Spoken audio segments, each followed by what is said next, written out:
The last-minute surprise in the closely watched Georgia governor's race. The Republican candidate Brian Kemp, who's also Georgia's Secretary of State, says there was, quote, a failed attempt to hack the state's voter registration system Saturday evening while offering no evidence or specifics.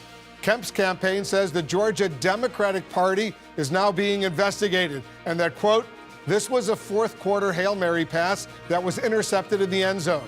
Thanks to the systems and protocols established by the Secretary of State, Brian Kemp, no personal information was breached, close quote.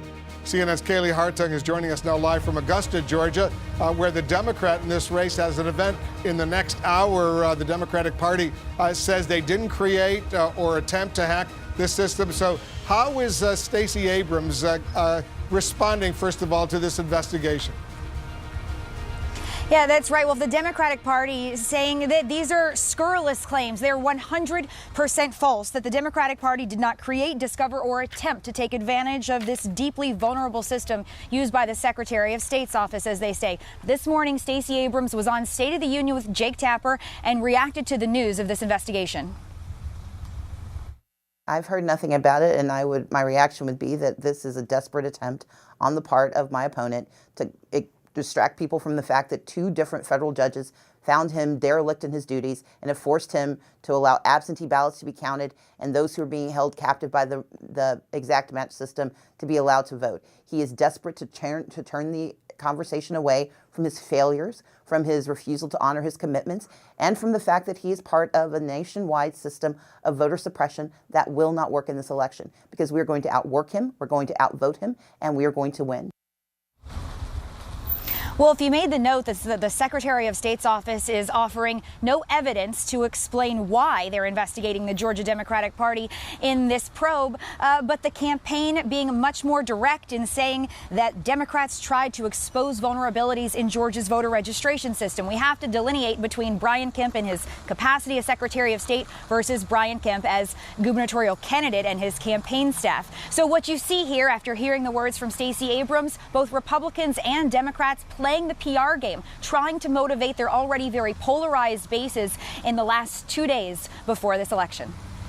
All right, Kaylee, thanks very much. Kaylee Hartung in Georgia for us. I've got a group of political analysts here to discuss this and a whole lot more. Joining us, Mark Preston, let's start with you right away. What do you think of this explosive 11th hour charge by the Kemp campaign? Well, without any evidence, I think that pulling a pin out and rolling a hand grenade into a group of people is really, really insane, unless there's some truth to it. The fact of the matter is they need to come out with evidence, and they need to come out with evidence now. I do hope that however this is resolved, I hope it's clean. I hope that if it did happen, in fact it did happen, that they cleanly can point to evidence that it did happen. If in fact it didn't happen, that they can point to that as well, because otherwise it's going to create this muddled water that Donald Trump has done so well as doing the last couple of years. You know, Julie, there's been a lot of criticism of Kemp over these past several weeks. He's got two jobs, the Secretary of State, and he's running, obviously, for governor. There could be a conflict. There's absolutely the potential of a conflict here. I mean, as Secretary of State for Georgia, he's the one that would have the evidence that Mark speaks of here. He would have access to this kind of information. He's making a pretty explosive allegation, not providing any backup material. It could potentially backfire because it could, again, expose this potential conflict, which has been really at the center of Stacey Abrams' campaign on all of the ways that the access that he has through this job could benefit his campaign unfairly. Look, it is absolutely true. We know for a fact that Brian Kemp's office, and we can argue about this, but Brian Kemp's office sought to purge the voter rolls, which most Republican secretaries of state do. They say, look, there's a lot of people on here who shouldn't be, there's duplication. And he tried to get people whose signatures didn't directly match to not be included in voting. Both of those things have been overturned. And I'm echoing Mark and Julie here, but I just don't, if you are going to say not only the election apparatus was attempted to be hacked, but also Democrats we know did it, you gotta, in my mind, that announcement has to come with the announcement of, and here's why we know. Right. Because otherwise, you know, we've seen this all the time. An allegation gets made 2 days before the election, and then 10 days after the election, oh, well, it wasn't anything. Right. You know, that's the danger here, where people feel as though they're being played with for purely political motives. Again, if you know not only it was hacked, but it was Democrats, release the information. I mean, David Swerdlick, let's move on and talk about the Florida governor's race. Georgia is a critically sensitive Republican-Democratic race right now, but Florida as well. Listen to the Secretary of Agriculture, Sonny Perdue. He made a rather awkward comment when he was out campaigning for the Republican candidate, Ron DeSantis. Listen to this. Public policy matters. Leadership matters. And that's why this election is so cotton-picking important to the state of Florida. I hope you all don't mess it up. Cotton-picking important in a race involving an African-American, the Democratic candidate, who's running for governor. Right. Someone who's a former governor of Georgia, a former governor of any state. Anybody should know better than to use that in a racially charged campaign with an African-American candidate. This comes on the heels right after the primary when the candidate, DeSantis, said to his voters on TV, let's not monkey around and get Gillum elected. It comes on the same weekend that the president draws the H in the air for Barack H. Obama, and the president says Stacey Abrams, African-American woman running for governor, is not qualified. Let me play some of those clips, and Chris, listen closely to this. Sure. The last thing we need to do is to monkey this up by trying to embrace a socialist agenda with huge tax increases and bankrupting the state. It's no surprise that Joe Donnelly is holding a rally this weekend with Barack H. Obama.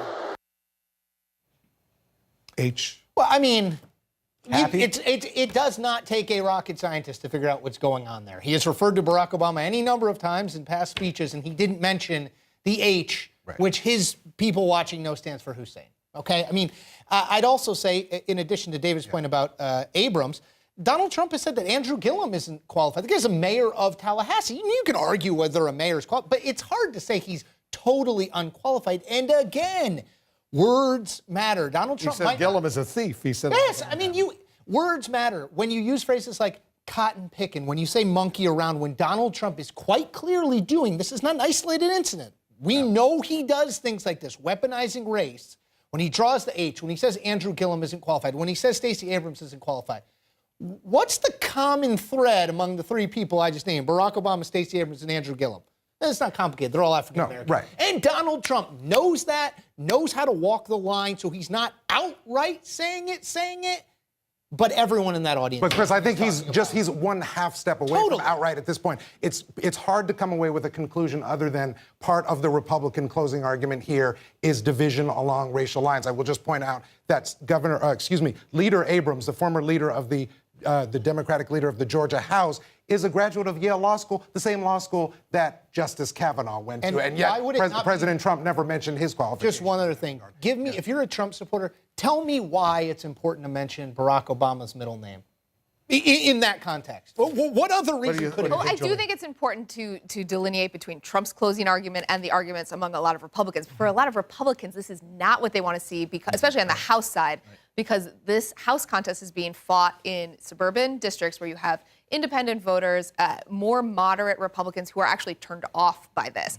So at the same time that Trump may be riling up his base and encouraging his base to get out there and using racially charged language to do it, it is going to be turning off potentially a huge segment of the voting bloc that Republicans need if they have any chance of keeping the House. You know, and to that point, too, and to even to shift back to the Georgia governor's race, we could see that in the Atlanta suburbs, where these suburbs have been populated over the last 20, 25 years from folks who have transplanted from the north as corporations have moved down there because of a better business environment. Well, we're starting to see that now come to fruition when people come in, they're starting to vote and start to bring down their northern values, so to speak, more liberal views down at the South. And that's why we're seeing this New South right now, or the potential for a New South with the likes of Stacey Abrams and Andrew Gillum right now on the cusp of making history in both states and across the country. Let me play this clip. This is Stacey Abrams. She's running as the Democratic candidate for governor of Georgia. This is what she told Jake Tapper earlier today.